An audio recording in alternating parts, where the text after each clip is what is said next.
Hi everyone, I'm Samantha from Baydog. This is my Chocolate Lab Sadie, and today we're going to teach you how to train your dog to walk on a leash. Now you're going to need a few pieces of equipment. I recommend a harness, especially for training your dog to walk on a leash. You don't want to train a dog with a collar because if he pulls, that's going to hurt his neck and his throat. So a harness is a much better option when you're training, and then if you'd like to switch to just a simple collar in the future, that's always an option. You're gonna need a leash, of course. I recommend a standard leash, not retractable. Retractable leashes are not only dangerous for dogs, but also for humans. You can get burned or cut on the retractable ribbon. And I also recommend a short leash. This is our 4-foot Hudson Bay leash, which also matches the Chesapeake collar that Sadie's wearing here. If you're interested in any of the products that I'm using in this video guide, you can find them on our website, www.baydog.com. I also have a treat pouch here. This is our Frisco Bay treat pouch. I highly recommend having a treat pouch like this for training. It keeps everything that you need right here next to you. This one you can tell is clipped to my pocket. It also attaches to a leash very easily.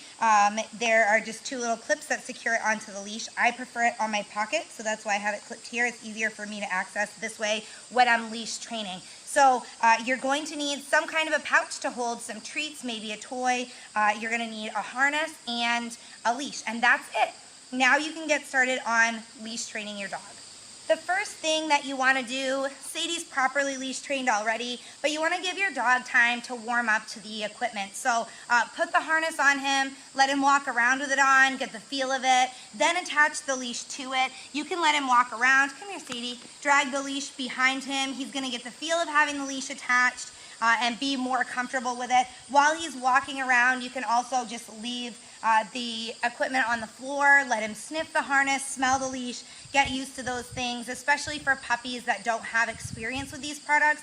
This is the best first step, is just to get them used to the equipment that you'll be using, step 1, and then used to having the equipment attached to them is step 2.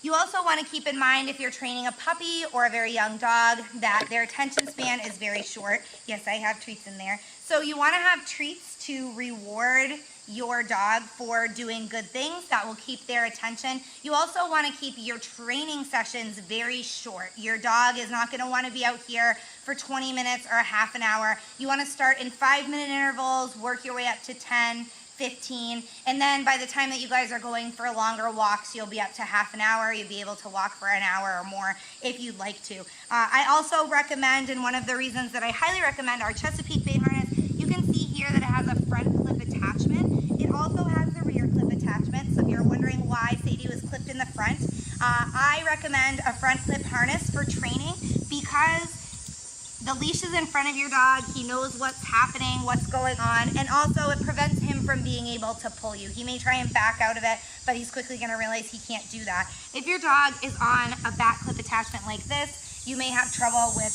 pulling, lunging, things like that on the leash. Now, as you can see, Sadie's fairly mellow.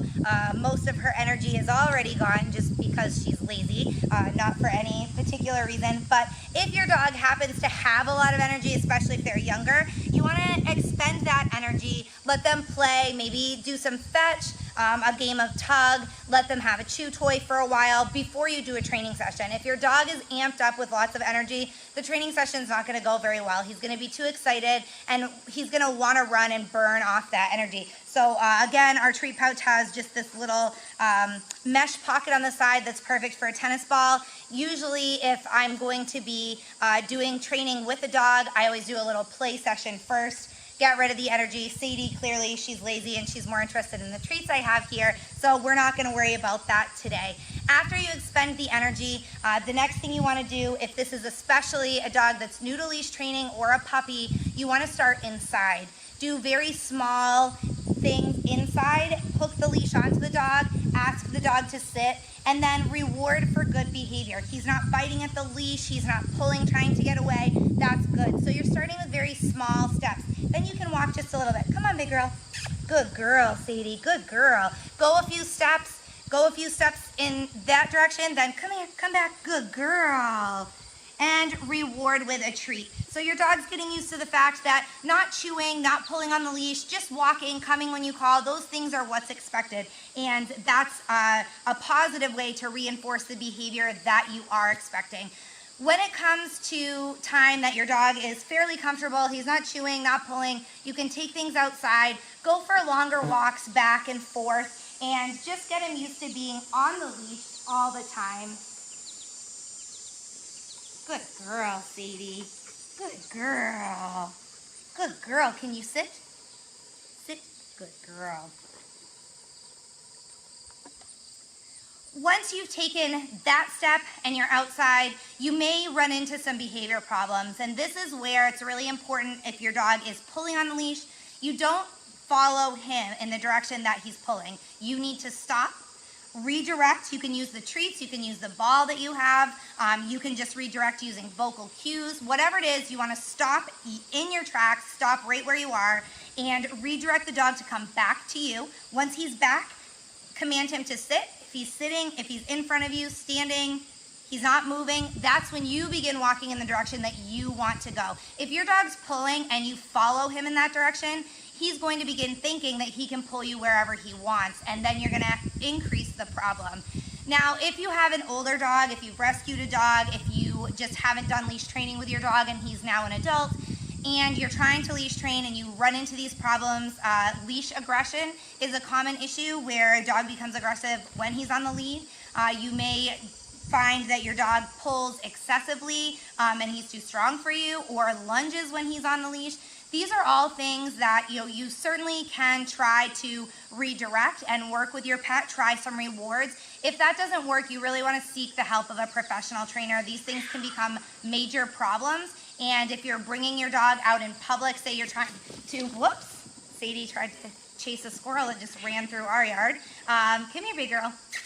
Good girl. So as you can tell, Sadie's very well trained. If she wasn't leash trained, that could have been a very bad accident. So it was actually kind of perfect timing for this demonstration, because if you have a dog that's like that all the time and isn't responsive to you as the trainer or the handler, you need to make sure that you call in a professional, because something like that could have become very bad. Had Sadie kept pulling, either I could have fallen over, gotten injured, dislocated my shoulder. It could have been really damaging to my elbow, my arm. So you want to make sure you're safe, and as well as your dog's taken care of. So call in a professional. Again, any of the products that you see in this video, either our leashes, our harnesses, or our treat pouch, you can find those on our website, www.baydog.com.